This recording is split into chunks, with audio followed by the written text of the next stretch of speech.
Hi hello నమస్తే welcome to Sri Bala stories. ప్రముఖ చరిత్రకారుడు, తెలుగు సంస్కృత భాషల్లో పండితుడు, వ్యావహారిక భాషాభిమాని, కళాప్రపూర్ణ, ఆంధ్ర బెర్నాడ్ షా అనే బిరుదులు కల మహోపాధ్యాయ శ్రీ చిలుకూరి నారాయణరావు గారి విశేషాలు తెలుసుకుందాం. వీరి పూర్వీకులు విశాఖ దగ్గర గల ఆనందపుర గ్రామానికి చెందినవారు. 1889 ఆగస్టు 9వ తేదీన భీమాచారి, లక్ష్మమ్మ దంపతులకు ఆనందపురంలో జన్మించారు. అక్కడ ప్రాథమిక విద్య తర్వాత శ్రీకాకుళం, పర్లాకిమిడి, విజయనగరాల్లో విద్యాభ్యాసం చేశారు. చిన్నతనంలో పేదరికం వల్ల ఇబ్బందులు పడుతుంటే తోటి బాలురు, స్నేహితులు పుస్తకాలు, బట్టలు ఇచ్చి సహాయపడేవారట.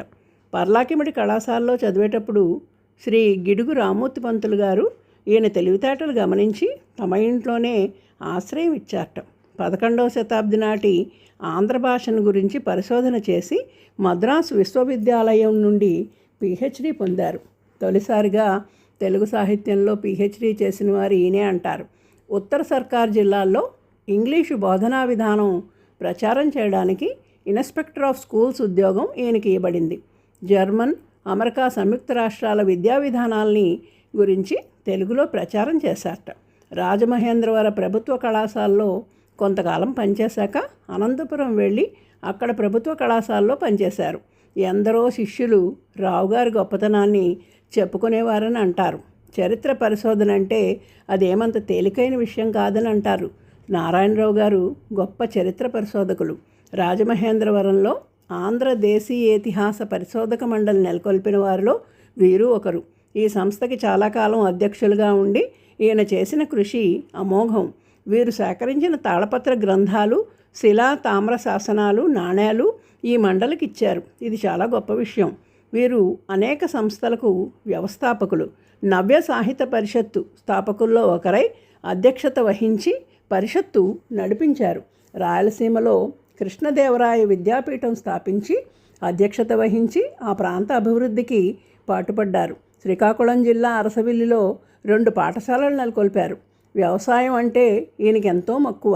గంజాం జిల్లాలో జరిగిన నూతన వ్యవసాయ పరిశోధనా పోటీల్లో బంగారు పతకం పొందారు. వీరు బహు గ్రంథకర్తలు.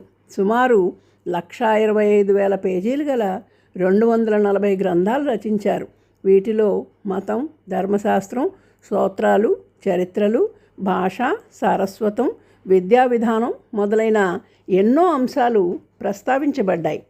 త్రిపీఠకాలు, ధమ్మపదం, అశోకుని ధర్మశాసనాలు, గౌతమ బుద్ధుని జీవితం, జైన మతం, బసవేశ్వర చరిత్రం, Rome, Greece, Russia, China, Japan, Burma, ఆంధ్రదేశం మొదలుగా గల 20 దేశాల చరిత్ర గ్రంథాలు, గాంధీ, టాల్స్టాయ్ లాంటి ప్రముఖులు 8 మంది జీవిత చరిత్రలు చరిత్ర విద్యార్థులకి, పరిశోధకులకి ఎంతో ప్రయోజనకారయ్యాయి. ఆంధ్ర భాషా చరిత్ర, సంస్కృత ప్రాకృత వాంగ్మయ చరిత్ర వారి భాషాభిమానానికి నిదర్శనాలు. నిఘంటువులు, పద్యకావ్యాలతో పాటు ఖురాన్, బైబిల్ని తెలుగులోకి అనువదించారు. A survey of Telugu literature, modern trends in Telugu literature, ఇతర ఇంగ్లీష్ రచనలు ఆంగ్ల భాషపై వీరికి గల పట్టు తెలియజేస్తున్నాయి. ఈయన సేకరించిన 1,50,000 సామెతల్లో 80,000 మాత్రమే మిగలడం శోచనీయమైన అంశం. వివిధ అంశాలపై గ్రంథాలు రచించి తన బహుముఖ ప్రజ్ఞను తెలియజేసిన నారాయణరావు గారు కేవలం రచనలకే పరిమితం అవ్వలేదు. అనంతపురంలో ఆత్రేయాశ్రమంలో నివసించిన ఉత్తరాదిన కాశీ వంటి ప్రముఖ నగరాలు, దక్షిణాదిన కర్ణాటక, ఆంధ్రదేశంలో గల ముఖ్య నగరాల్లో పర్యటించి ఆంధ్ర భాష గొప్పతనాన్ని తన ఉపన్యాసాల ద్వారా ప్రచారం చేశారు. ప్రాచీనత అన్న ఎంత గౌరవమో నవ్యతన్నా వీరికి మమకారమే. వీరు బహుముఖ ప్రజ్ఞను గుర్తిస్తూ ఎన్నో బిరుదులు, సత్కారాలు పొందారు. ఆంధ్ర విశ్వవిద్యాలయం నుండి కళాప్రపూర్ణ, కాశీ సంస్కృత విద్యాపీఠం నుండి మహోపాధ్యాయ బిరుదులు పొందారు.